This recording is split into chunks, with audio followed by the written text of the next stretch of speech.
Hello अस्सलाम वालेकुम। तो मेरे बच्चों कैसे हो आप?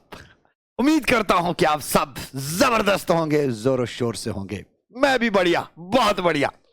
आज के इस वीडियो में हम क्या करेंगे, एक नई सी बात। क्या बात? देखो बेटा, हमें एग्जामिनर भाई साहब ने सवाल पूछा कि भाई आपको मैं दे रहा हूं दो चीजें, एक बॉडी जिसका मास m है और जिसका वेलोसिटी है u, जो चल रहा है अलोंग पॉजिटिव एक्स एक्सिस। दूसरा बॉडी जिसका मास है 2m और जिसका वेलोसिटी है u/2, जो चल रहा है अलोंग पॉजिटिव वाई एक्सिस। तो बेटा एग्जामिनर ने बोला कि ये दो बॉडीज कोलाइड हो गए, दुर्घटना घटी। दुर्घटना घटी तो ये जब कोलाइड हो गए, कोलाइड होने के बाद ये च्युइंगम की तरह चिपक गए। मुझे बताओ च्युइंगम की तरह चिपकने के बाद वेलोसिटी क्या है, कितना वेलोसिटी है और किस डायरेक्शन में है, यह आपको एग्जामिनर ने सवाल पूछा। तो आपने जवाब में क्या बोला? मुझसे मत पूछो ना, मुझे नहीं पता है। नहीं बेटा, यह जवाब हम नहीं दे सकते, हमें करना पड़ेगा। कैसे करना पड़ेगा बेटा? कैसे करना पड़ेगा बेटा? आपको पता होना चाहिए कि जब जब कोई भी कोलिजन होता है तो मोमेंटम को कंजर्व किया जाता है। सही बात है, मैं भी यहां पर मोमेंटम ही कंजर्व करने वाला हूं, लेकिन कैसे? हट के, क्योंकि हमारा सॉल्यूशन जब भी हमने दिया हट के दिया, इस बार भी हट के देंगे बेटा। देखो, मैं मानूंगा कि भैया जो ये मास 3m है, ये किसी भी डायरेक्शन में गया विद अ वेलोसिटी v, किसी भी डायरेक्शन में। मुझे नहीं पता किस डायरेक्शन में गया, मुझे बिल्कुल भी कुछ नहीं पता, मुझे मत पूछो, मुझे नहीं पता। तो लेकिन जब ये गया, इसका कोई मोमेंटम तो होगा। सही बात है, मैं वही मोमेंटम लिखूंगा और वो बनेगा मेरा फाइनल। फाइनल क्यों बनेगा? क्योंकि ये कोलिजन के बाद वाला मोमेंटम है। सही बात है, तो मैं लिखूंगा बेटा final momentum 3mv vector. Vector क्यों? क्योंकि जिस डायरेक्शन में भी गया उस डायरेक्शन में वेलोसिटी है v वेक्टर। तो this is our final momentum 3mv vector. ये किसके बराबर होना चाहिए मेरे बेटा? Initial momentum. इनिशियल मतलब दुर्घटना से पहले वाला, कोलिजन से पहले वाला। तो कोलिजन से पहले हमारे पास कितने मोमेंटम है? दो, mu I positive X axis और 2mu/2 ऊपर j, दोनों को ऐड करेंगे, वेक्टोरियली ऐड करेंगे। तो हम लिखेंगे बेटा initial momentum is equal to इस मास का मोमेंटम mu_i। ये mu_i क्या होता है? मुई नहीं, mu_i मतलब ये मोमेंटम है। mu_i का मतलब it is along positive X axis. सही बात है, प्लस इसका मोमेंटम क्या है बेटा? 2m, वेलोसिटी क्या है? u/2 मगर j साथ में। अब अगर आप ये i और j नहीं लिखोगे तो क्या होगा?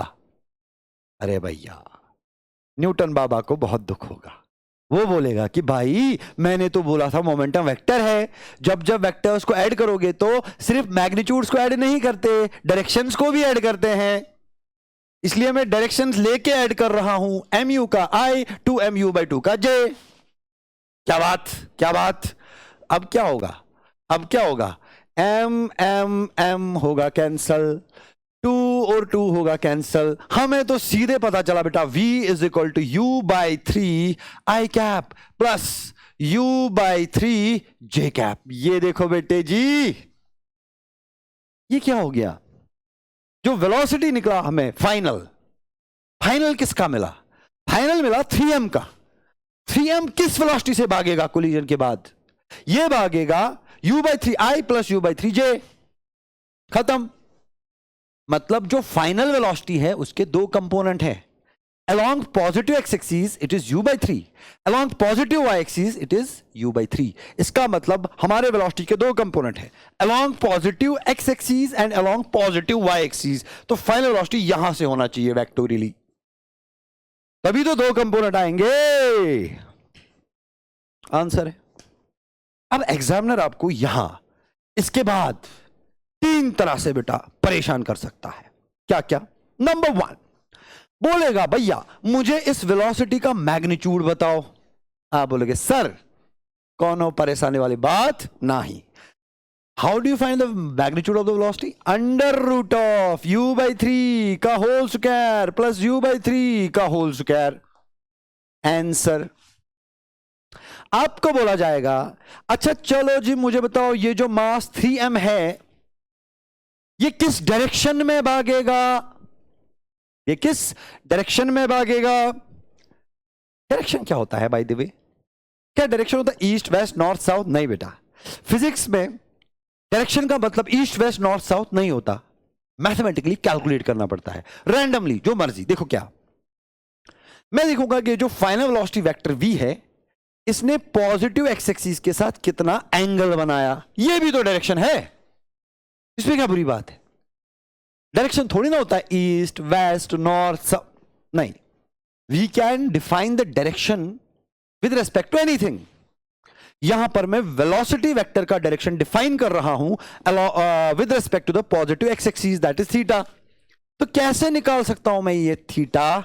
शाबाश बहुत बढ़िया, मेरे वहां बेटा tan theta is equal to बेटे वेक्टर्स याद करो, आपको वेलोसिटी वेक्टर का आई कंपोनेंट भी पता है जे कंपोनेंट भी पता है, तो tan थीटा कितना होता है? Vertical component divided by horizontal component. तो यहां वर्टिकल कंपोनेंट u by 3 है डिवाइडेड बाय हॉरिजॉन्टल कंपोनेंट भी u by 3 है, u by 3 गया तो आएगा 1, इसका मतलब tan theta is equal to 1, तो इसका मतलब theta is equal to 45 degrees. ये मिला हमें आंसर, ये मिला हमें आंसर। देखो हमने सारी चीजें की एक ही इक्वेशन से, मैंने डायरेक्ट फाइनल वेलोसिटी निकाला without conserving the momentum along X axis and along Y axis. क्यों? क्योंकि मुझे बेटा जी पावर पता है, पावर ताकत, किसकी ताकत? वेक्टर इक्वेशन यूज करने की ताकत, ये सीखना पड़ता है, ठीक है। तो ये हो गया अपना तरीका नंबर 1, ये हो गया अपना तरीका नंबर 1। तरीका नंबर 1 हमने जब अप्लाई किया तो हमें आराम से आंसर मिला, फाइनल वेलोसिटी भी मिला, डायरेक्शन भी मिला, सब कुछ मिला। क्या हमारे पास इसी सवाल को करने का कोई इससे अच्छा तरीका है, इससे आसान तरीका है? तो बेटा जी आंसर है हमेशा की तरह बड़ा सा यस, बड़ा सा यस, बड़ा सा यस, है ना, है ना। Don't worry dear, don't worry dear, मैंने कोई नहीं। देखो देखो बेटे सेकंड तरीका, सेकंड तरीका, सेकंड तरीका कॉन्सेप्ट, कॉन्सेप्ट सुनो, कॉन्सेप्ट सुनो, कहानी सुनो, कहानी सुनो, कॉन्सेप्ट सुनो। क्या कॉन्सेप्ट बेटे, क्या कॉन्सेप्ट? कॉन्सेप्ट ये मैंने पढ़ा था किसी जगह पर, आपने पढ़ा था किसी जगह पर। क्या पढ़ा था? कि जब किसी सिस्टम पे एक्सटर्नल फोर्सेस नहीं लगते, जब किसी सिस्टम पर एक्सटर्नल फोर्सेस नहीं लगते तो क्या होता है? जरा याद करो, सेंटर ऑफ मास में आपने पढ़ा होगा, जबरदस्त कॉन्सेप्ट, कि when external forces are absent on a system, centre of mass कुछ खास करता है। बताओ, याद करो बेटा, याद करो बेटा, याद करो बेटा, क्या? यस, सेंटर ऑफ मास का वेलोसिटी चेंज नहीं होता। Only external forces can change the velocity of center of mass of a system. Physics का बिग आइडिया, बहुत बड़ा कॉन्सेप्ट, तगड़ा कॉन्सेप्ट। तो मतलब अगर किसी सिस्टम में एक्सटर्नल फोर्स नहीं लग रहा है तो सेंटर ऑफ मास का वेलोसिटी कभी भी चेंज नहीं होगा। क्या वो कॉन्सेप्ट हम यहां पर लगा सकते हैं? द आंसर इज यस, लगा सकते हैं। क्यों? देखो बेटा, हम जब दो बॉडीज एक दूसरे के साथ कोलाइड करते हैं ना, तो the collisions happen under the effect of internal forces only. ये कोलिजन्स में आपने पढ़ा होगा। मतलब in every collision we assume that external forces are not there. हालांकि इसमें भी हम बहुत बड़ा डिस्कशन कर सकते हैं, एक्सटर्नल फोर्सेस है नहीं है, उसमें भी बहुत सारी फिजिक्स है, फिलहाल उसको जाने देते हैं। Let us assume that the collision happens because of the internal forces, there are no external forces. That means the velocity of the center of mass should not change. Should not change. अब देखो उस concept में इस problem को कैसे solve करूंगा, ध्यान से देखो. मैं लिखूंगा बेटा final velocity after collision. Collision होने के बाद जो सिस्टम का फाइनल वेलोसिटी होगा वो किसके बराबर होना चाहिए यार? वो होना चाहिए ना सेंटर ऑफ मास की वेलोसिटी के बराबर. थोड़ा दिमाग तो लगाओ यार, थोड़ा दिमाग तो लगाओ. क्यों? क्योंकि मैंने अभी बोला सेंटर ऑफ मास का वेलोसिटी चेंज ही नहीं होगा. मतलब the final velocity of the system should be equal to the velocity of centre of mass. अब आप सवाल पूछेंगे कि sir why the final velocity of the system should be equal to the velocity of centre of mass. मैं बोलूंगा बेटा collision के बाद ये दो मासेस च्युइंगम की तरह चिपक गए, तो जिस वेलोसिटी से दोनों बॉडीज चलेंगी उसी वेलोसिटी से इनका सेंटर ऑफ मास भी चलेगा ना. चलेगा ना यार, क्योंकि ये एक साथ चल रहे हैं ना.